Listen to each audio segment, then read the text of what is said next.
Alright guys, स्वागत है आपका इस वीडियो में। तो यहाँ पे हमें चैप्टर की शुरुआत में कॉस्मिक किंग का सीन दिखाया जाता है, यानी कि स्पेस का सीन दिखाया जाता है। तो बेसिकली कॉस्मिक किंग एक ऐसा किंग है कॉस्मोस का, मतलब कह सकते हो तुम। उसके अंडर ही ये सारे एजरोथ और मेगारोथ वगैरह आते हैं, मतलब वो किंग है इन सब एंटिटीज का।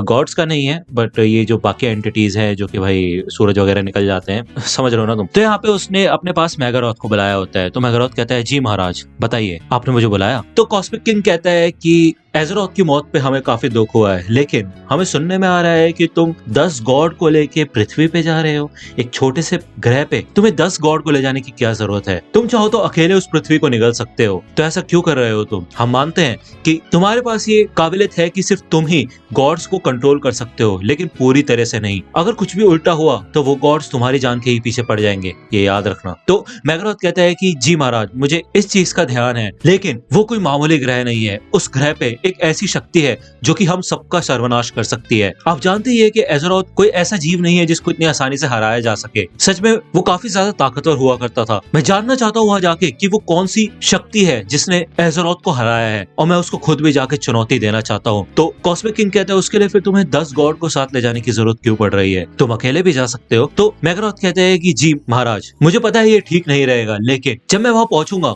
तो मैं ये चाहता हूँ कि उस शक्ति के बचने की कोई भी उम्मीद ना बचे। तो कॉस्मिक किंग कहता है, ठीक है फिर मेगारोथ, जैसा तुम चाहते हो वैसा करो, लेकिन ये सोचना कि अभी तक तुमने ही गॉड को कंट्रोल कर रखा है कि वो हमारे सौरमंडल पे हमला ना करे। किसी तरह तुमने हमें उनसे बचा रखा है, लेकिन अगर तुम्हें कुछ हो जाता है तो गॉड के साथ हमारी अलग ही कॉस्मिक वॉर की शुरुआत हो जाएगी। तो इसके बारे में जरा सोचना। तो मेगारोथ कहता है, ठीक है महाराज, मैं अभी के लिए खुद नहीं जाता हूँ, लेकिन मैं किसी को भेजूंगा जो कि सिर्फ वहाँ पे मुआयना करके आएगा, और मुझे पूरा यकीन है कि वो वहाँ पे मरेगा नहीं। दूसरी ओर हमें किंग के घर का सीन दिखाया जाता है, और यहाँ पे भाई साइटामा और किंग बैठ के गेम खेल रहे होते हैं, और ये तकरीबन 50 गेम खेल चुके होते हैं, और 50 में से 49 गेम्स में साइटामा हार चुका होता है। अगर हम बचे हुए एक गेम की बात करें तो साइटामा तब जीतता है जब बीच में किंग टॉयलेट गया था। तो यहाँ पे साइटामा को काफी गुस्सा आने लग जाता है और कहता है, यार मैंने अपने कैरेक्टर को पूरा अपग्रेड मार दिया था और इसके हारने की कोई संभावना नहीं थी, और तुम ये क्यूट बनी गर्ल सेनपाई से जीत गए। तो किंग कहता है, देखो डूड, मैंने तुम्हें काफी बार बताया है कि दिखने से कोई फर्क नहीं पड़ता, ज्यादातर जो क्यूट कैरेक्टर्स होते हैं वो ही जीतते हैं,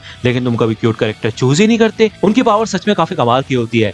तो साइटामा कहता है, अरे यार भाड़ में जाओ तुम, मेरे को नहीं खेलना है तुम्हारे साथ, एक बार तो बच्चे को जीतने दिया करो। अब मेरे भाई हाथ में खुजली हो रही है, मन कर रहा है किसी को उड़ा दूं मैं, तुम्हें तो कुछ कर नहीं सकता, जाता हूं मैं यहाँ से। तो यहाँ से भाई साइटामा अपने घर की ओर निकल जाता है। वो भाई बड़ा इरिटेटेड होता है, उसको काफी गुस्सा आ रहा होता है, और वो कहता है कि यार हद हो गई, मतलब यार आज तक सिर्फ पहली जीत जीता, वो भी इसलिए क्योंकि किंग टॉयलेट गया था। हद हो गई यार, मेरे को भी इस गेम की प्रैक्टिस करना शुरू करना पड़ेगा, वरना तो मैं पता नहीं क्या कर बैठूंगा। तभी यहाँ पे भाई सामने से गारो गुजरता है, और वो देखते साथ साइटामा को पहचान जाता है और कहता है, मिल गया शिकार। लेकिन वो यहाँ पे थोड़ी देर के लिए रुकता है। वो कहता है, पहले अगर मैं एक्सपीरियंस की बात करूं, जब भी मैंने इसके ऊपर अचानक से अटैक किया है तो इसने मेरी वाट ही लगाई है, लेकिन इस बार मैं जाते साथ इसके ऊपर व्हर्लविंड, वाटर स्ट्रीम, रोरिंग और स्काई रिपिंग फिस्ट अटैक करूंगा, तब शायद कुछ हो पाए। यहाँ पे भाई आपको पता ही होगा कि बैंग और बॉम्ब का दोनों का ये मिक्सचर वाला अटैक है, जो कि ऑब्वियसली पहले गारो सीख चुका था और उसको अभी भी ये चीजें याद होती है। वो जाते साथ साइटामा के ऊपर भाई अपने दोनों हाथ से अटैक करना शुरू कर देता है, और मैं आपको बता दूं कि बैंग और बॉम्ब ने इस अटैक का इस्तेमाल एल्डर सेंटीपीड के ऊपर किया था, और ये सच में काफी खतरनाक अटैक है। लेकिन भाई साइटामा को स्प्लिट सेकंड के अंदर पता चल जाता है कि गारो कहां से मूवमेंट कर रहा है। वो उसके दोनों हाथ पकड़ता है और कहता है, ये क्या कर रहे हो तुम, क्या परेशानी क्या है तुम्हारी? यहाँ पे वो भाई उसको एक लात मार बहुत दूर उड़ा देता है। यहाँ पे गारो भाई उठता हुआ जाता है, वो तो बेहोश हो जाता है और पता नहीं कहाँ ही जाके गिरता है, एक बड़ा सा क्रेटर बन जाता है इधर। ठीक है, उसे जब यहाँ पे होश आता है तो कहता है, क्या मैं इस बार भी उसे हरा नहीं पाया? हद हो गई भाई, क्या बंदा, क्या है वो, इंसान है या फिर भगवान का ही दूसरा रूप है? लेकिन ये जगह कौन सी है? इतनी तेज गिरा मैं कि यहाँ पे एक गड्ढा बन गया। नहीं, ये कोई गड्ढा नहीं है, ये तो मॉन्स्टर एसोसिएशन का हाइड आउट है।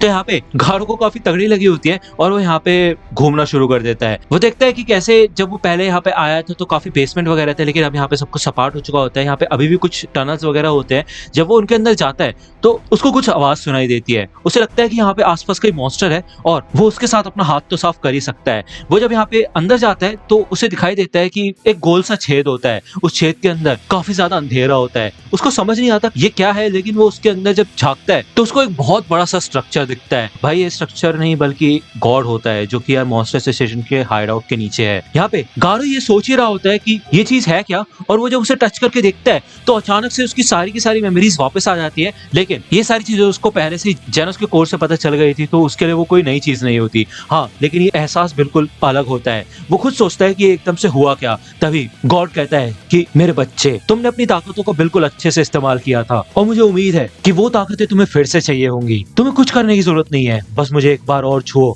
और तुम्हारी सारी ताकतें तुम्हें वापस मिल जाएंगी। तो गारो यहाँ पे अभी के लिए पीछे हट जाता है और वो वापस जंगलों में आ जाता है। वो ये सोचता है कि ये सीन क्या था। मुझे पता है कि पहले भी मुझे वो ताकतें गॉड ने ही दी थी, लेकिन उसके बाद मेरा खुद से कंट्रोल ही खो गया था और मैं अपने हिसाब से उन ताकतों को इस्तेमाल ही नहीं कर पा रहा था। तभी यहाँ पे भाई गारो के ऊपर एक शुरिकन आके पड़ता है, लेकिन वो उसको एक ही उंगली से पकड़ लेता है। वो कहते ये क्या सीन है। तभी यहाँ पे भाई साइड से सोनिक आके गारो के ऊपर अटैक करना शुरू कर देता है। गारो कहता है ये सीन क्या है। यहाँ पे वो उसके अटैक से बचने की कोशिश करता है, लेकिन फिर भी सोनिक काफी फास्ट होता है और वो उसको भाई पछाड़ने लग जाता है। यहाँ पे गारो को चोट लगना भी शुरू हो जाती है और वो समझने की कोशिश करता है कि भाई ये चल क्या रहा है और ये बंदर जैसी चीज है क्या।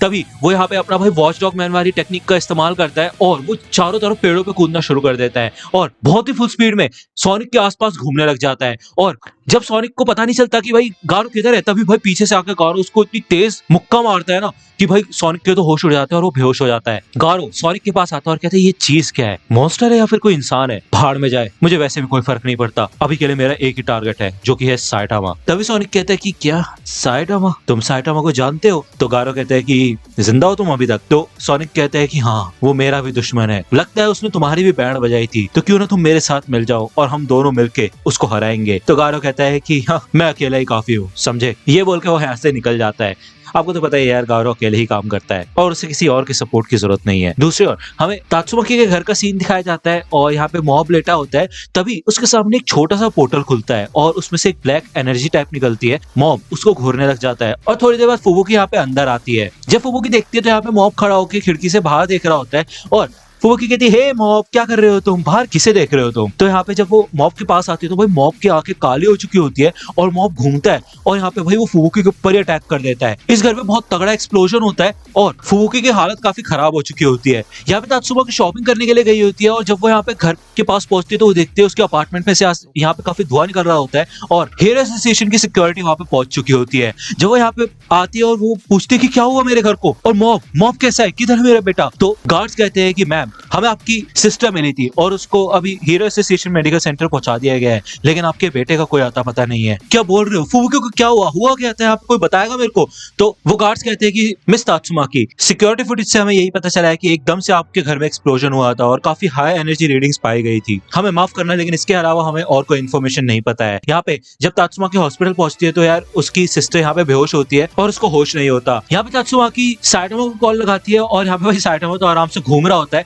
वो देखता है कि अरे तात्सुमाकी का फोन है, लेकिन तभी सामने से आवाज आती है, डैडी। तो यहाँ पे साइटामा सामने देखता है और सामने मॉब खड़ा होता है। यहाँ पे वो उसको पहले पहचान नहीं पाता और कहता है कि मॉब, तुम चलते चलते यहाँ कैसे पहुंच गए यार। साइटामा यहाँ पे तात्सुमाकी का कॉल उठा लेता है और कहता है, हेलो टैट्स, मॉब मेरे सामने खड़ा हुआ है, वो यहाँ क्या कर रहा है। तो इतने में भाई मॉब साइटामा के ऊपर ही अटैक कर देता है अपनी साइकिक एबिलिटीज का इस्तेमाल करके। यहाँ पे मॉब फिर से साइटामा के पास आता है और कहता है, क्यों, लगता है कि तुम ही वो जीव हो जिसने एज़रोथ को हराया था, मुझे तो नहीं लगता कि तुम इतने भी ज्यादा ताकतवर हो। तो साइटामा कहता है, हे मॉब, हुआ क्या तुम्हें और तुम बोलने कब से लग गए यार। तो मॉब कहता है कि मैं मॉब नहीं हूँ, तुम मुझे ड्रैकॉन बुला सकते हो। हाँ, अब शायद तुम समझ गए होगे कि मैंने तुम्हारे बच्चे की बॉडी पे कब्जा कर लिया है और इसी वजह से तुम मुझे नुकसान भी नहीं पहुंचा सकते, लेकिन मैं अगर आपको साबित करके दिखा दूंगा कि मैं हूँ एज़रोथ से भी ज्यादा ताकतवर। तभी साइटामा को यहाँ पे मॉब की आवाज सुनाई देती है और वो कहते हैं कि डैडी, मॉम यहाँ पे नहीं है, वरना वो इस मॉन्स्टर की छुट्टी करके रख देती। मैं आपसे टेलीपैथी के थ्रू बात कर रहा हूँ, ये मेरे शरीर में है, इसलिए मेरे को समझ आ रहा है कि इसके पास काफी खतरनाक ताकतें हैं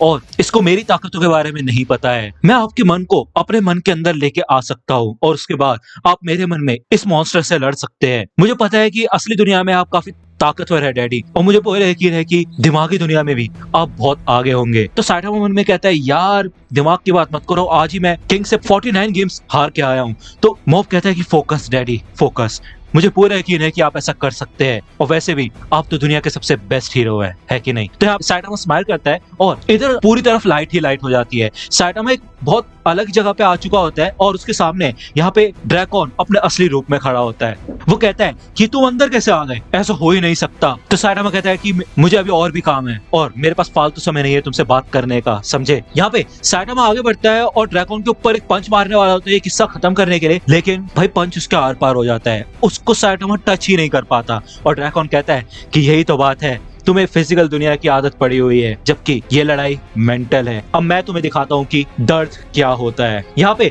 वो मेंटल दुनिया में साइटामा के हाथ पैर वगैरह सब कुछ मोड़ने लग जाता है और साइटामा यहाँ पे नीचे गिर जाता है। यहाँ पे पहली बार साइटामा को काफी रेस्टलेस फील होता है, उसको समझ नहीं आ रहा होता है क्या हुआ होता है। तभी मॉब की आवाज फिर से साइटामा को सुनाई देती है। वो कहता है कि डैडी आपको बस कॉन्सेंट्रेट करने की जरूरत है, उसकी बातों में मत आइए। अगर आप अपने दिमाग को ठीक से कंट्रोल करते हैं तो आप अपने इसी पंच से उसको टच कर सकते हैं और उसको खत्म भी कर सकते हैं, बस थोड़ी देर की बात और है। तो साइटामा कहता है कि इससे तुम्हें तो कोई नुकसान नहीं पहुंचेगा ना मॉब। तो मॉब कहता है कि नहीं, आप बस एक बार कॉन्सेंट्रेट कीजिए और उसके बाद आप इसको आसानी से हरा पाएंगे। तो यहाँ पे साइटामा कॉन्सेंट्रेट करता है, वो याद करता है कि कैसे मॉब उसकी जिंदगी में जब आया तो उसकी लाइफ में काफी इंप्रूवमेंट हो गई थी, वो तात्सुमाकी से मिला और उसके काफी नए दोस्त बने। वो सारी पॉजिटिव चीजों को याद करना शुरू कर देता है और वो फिर से कहता है सीरियस सीरीज, सीरियस मेंटल पंच। यहाँ पे भाई वो इस पंच से जो शॉक वेव निकालता है ना, उससे इतने तगड़े इंपैक्ट जाते हैं ड्रैकन के ऊपर कि भाई वो पूरा झंझना जाता है, उसकी वाट लग चुकी होती है और यहाँ पे इतनी तगड़ी शॉक वेव आ जाती है कि ऑटोमेटिकली साइटामा अपनी बॉडी में वापस आ जाता है और ड्रैकन भी मॉब की बॉडी से बाहर निकल जाता है और अपनी रियल फॉर्म में आ जाता है। ड्रैकन कहता है तुम हो तो काफी ज्यादा ताकतवर, ये तो मानना पड़ेगा, और मैं यही सोच रहा हूँ कि अगर मैं तुम्हारे शरीर पे कब्जा कर लूंगा तो फिर तो मुझे कोई रोक ही नहीं पाएगा।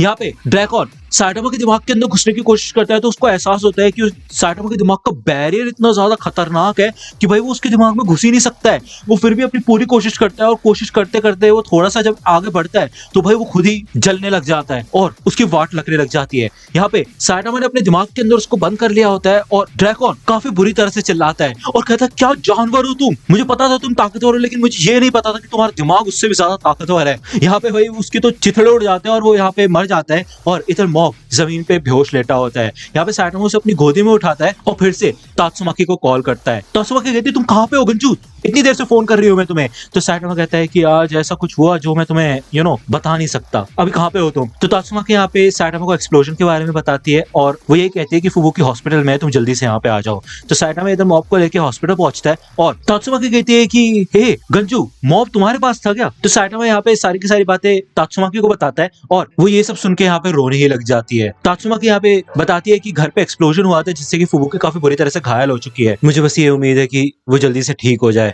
तो दोस्तों आज के वीडियो के लिए सिर्फ इतना ही। मुझे उम्मीद है कि आपको ये वीडियो सीरीज पसंद आ रही होगी यार। मैं काफी टाइम से इंट्रो नहीं दे रहा था, आज मैं आपसे बात कर लेता हूँ, ठीक है ना। ये स्टोरी मैं खुद ही लिख रहा हूँ यार, अब हो सकता है कि इसमें कुछ एरर्स हो, कुछ चीजें हो जो मैं शायद ठीक से एक्सप्लेन ना कर पाऊँ, कवर ना कर पाऊँ। ये मेरा फर्स्ट टाइम एक्सपीरियंस है, तो प्लीज इस सीरीज को सपोर्ट करने की कोशिश करना और मुझे बता सकते हो आप कि यार मैं स्टोरी में क्या क्या कर सकता हूँ और क्या इंप्रूवमेंट हो सकती है, क्या गलती हुई है मुझसे वीडियोज में, वो सब आप बता सकते हो क्योंकि ये सब मेरे लिए फर्स्ट टाइम है। और बाकी अगर आप रेट करना चाहोगे मेरी इस सीरीज को, इन एपिसोड्स को, कि 10 में से आप इनको कितने नंबर देना चाहते हो, तो आप मेरे को कमेंट्स में बता सकते हो कि आपको ये सीरीज कैसी लग रही है। लाइक और सब्सक्राइब करो अगर अभी तक नहीं किया है तो, क्योंकि जितने ज्यादा लोग सब्सक्राइब करेंगे, लाइक करेंगे, उतने ज्यादा लोगों तक ये वीडियोस पहुंचेंगे और उतना ही सपोर्ट मुझे मिलेगा। सपोर्ट मिलेगा इसका मतलब ये है कि और रेगुलर मैं वीडियोस ला पाऊंगा। और इसके अलावा अगर आपने मेरे को इंस्टा पे फॉलो नहीं किया तो आप मेरे को इंस्टाग्राम पे जाकर फॉलो कर सकते हो, लिंक आपको डिस्क्रिप्शन में मिल जाएगी। तो दोस्तों आज की वीडियो के लिए सिर्फ इतना ही। आई होप कि आपको ये वीडियो पसंद आई होगी। अगर आपको ये वीडियो पसंद आई हो तो प्लीज लाइक कीजिए, अपने दोस्तों के साथ शेयर कीजिए और मेरे चैनल को सब्सक्राइब करना मत भूलेगा। और अगर आप मुझे कांटेक्ट करना चाहते हैं तो आप मुझे इंस्टाग्राम पे कांटेक्ट कर सकते हैं, मेरे पेज की लिंक आपको डिस्क्रिप्शन में मिल जाएगी। मिलता हूं आपसे अगले वीडियो में, तब तक के लिए गुड बाय।